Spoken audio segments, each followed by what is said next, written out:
Guys, it's the Peaky Pundit here, and we're here to bring you a new video. There's 8 new rule changes to the Premier League season for the 2019-2020 season, and in this video we're going to break each one down for you. Let's go. Rule number 1, substitutions. When a substitution is made, players have to leave the nearest point of the pitch to them. The whole point of this is to stop teams running down the clock in the final few minutes and frustrating the opposition. It will also encourage quicker play. This will be quite interesting as players, especially in derby games, when they leave the pitch on the far side and they're the away team, are they going to be in for a lot of stick from the fans as they walk around the entire pitch back to the dugout. Rule number 2, free kicks. When there is a defensive wall of 3 or more players, attacking players are not allowed within 1 yard of the wall.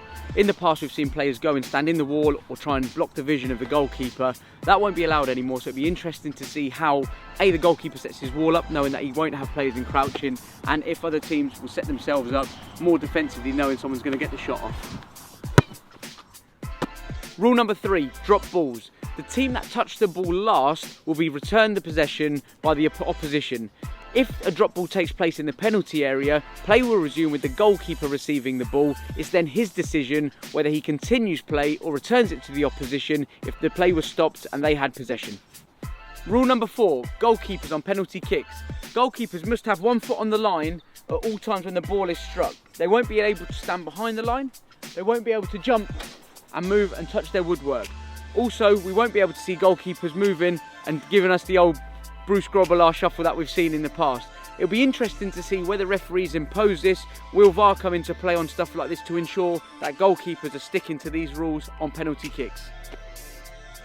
Rule number 5, goal kicks. Now this is the most interesting change for me because goalkeepers will be allowed to play the ball with inside their 18-yard box on goal kicks to their own players.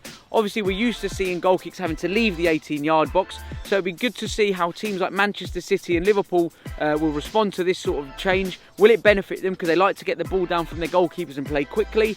Also, attacking teams who like to press high, will they go and press players who are standing in the penalty area, or are they going to be quite happy to let them receive the ball in there and play? It'll be interesting. Let's see how this one pans out.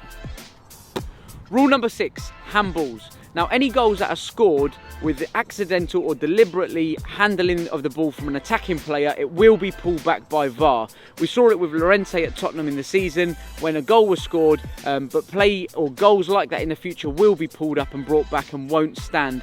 Now, with defending players, unless it's given or spotted by the referee at the time, it won't be pulled back. One thing's for sure with this rule coming in, there won't be any more hand of gods. Rule number 7, goal celebrations. Even if a goal is disallowed by the referee, players will still be cautioned for their goal celebrations. For example, it might be the 90th minute of a game, VAR has made a decision to the goal will not stand, but if the player has taken his top off or has over-celebrated, the referee will still have to caution him. And finally, rule number 8. Managers and coaches will be penalised in the same way as players by the referees. So that means the introduction to yellow and red cards for over the top or encroaching behaviour on the touchline for managers and coaches. It'll be interesting to see how Jurgen Klopp will do, as he's known to be very, very animated on the touchline for Liverpool. So there you are, guys. There's the 8 new Premier League changes for the 2019-2020 season. It's going to be interesting to see how it pans out as well with the introduction of VAR. We hope you've enjoyed the video, and until next time. Thanks for checking out the latest video. Don't forget to click here for more of our great content and give us a subscribe.